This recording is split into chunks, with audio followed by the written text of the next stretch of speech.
Hi, I'm Dr. Joshua Weil with the Permanente Medical Group and a emergency physician at Kaiser Permanente Kaiser Hospital in Santa Rosa, California. I have a background in emergency preparedness, and tonight I'm going to share some of that with you, and you'll also hear from some other people who have been affected by disasters and hopefully learn something from their experiences as well. We were very prepared at home for disasters. So we had a disaster shed that was ready for what we were anticipating, which was the earthquake. We had days of water and food and pet supplies and medical supplies and equipment, if we needed to turn off fuel and things at the house, and clothing and all those things. Cash, because when the ATMs go down in an earthquake, then you're going to need cash to get things. We were not anticipating the fire. So we were very prepared at home personally for a disaster, but we weren't prepared for the disaster that hit. But I think part of what you do in disaster planning is to come up with plans.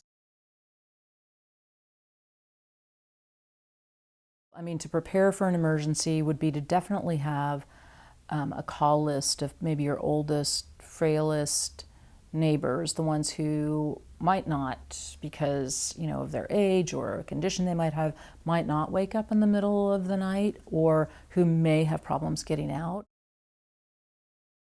A list of the top 10 things that you should pack and go with. And I don't think it needs to be complicated, but just maybe the things you need, like your medication. The advice I'd like to share to everybody is to make sure you take pictures of every room and the drawers in every piece of furniture and the closet in every room, and take pictures of all your things so that you don't have to try and remember everything that you own. Is keep your insurance policies updated with appraisals of your homes every year or two. It's so important. I also recommend people upload their photos and their videos so that they're safe, because it's the one thing, it's an old cliche, it's the one thing you can never replace.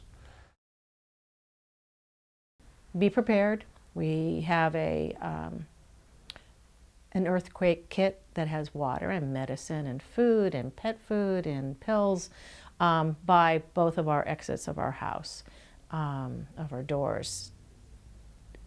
As well as we keep emergency supplies in our cars. Probably the biggest thing I've realized is really appreciate right now, this moment right now. Because I don't know, tomorrow that's the most horrendous thing I've ever seen. It's not my house, my entire community is gone, completely gone. And you don't know what could happen, even after you leave here today. So really honoring, really appreciate where you are. The night of the fire, because there was no time to get out, again, my mom didn't have her phone or her glasses, which are the most basic things. I, having gone to a Jewish summer camp, learned about a Mashiach bag, which is this idea that, you never know, one day there could be a time where the Jewish people are all going to be united, and this is kind of just a Jewish idea. And you kind of, you hope for that day and you dream for the day where the Jews have complete unity in our homeland, and to kind of symbolize how that's what I want and that's what we want. My camp told everyone to pack a Mashiach bag, kind of just representing how all I need is a bag and I'm ready to go. And I got home from camp, packed a Mashiach bag, and in that night of the fire, having a split second to kind of look around my room and be like, I'm never going to see this room ever again, I grabbed my Mashiach bag off my door, and now that's the only belongings that my family has from our old house. And be less focused on a specific disaster and more focused on the general concept of disaster preparedness, and including your entire family and your connected family, whether that's community or family outside the state.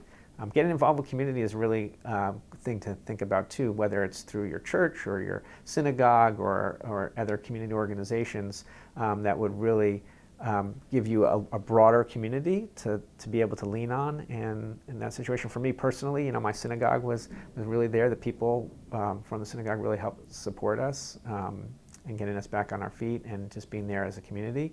And I think in those times, that's what I really took from the whole experience was my sense of community, which was the hospital, my family, my extended family, the synagogue that I mentioned, and Santa Rosa in general. People were there for each other in ways that we didn't know we could count on, and we learned that we could count on that. And so I think we were strengthened as a community.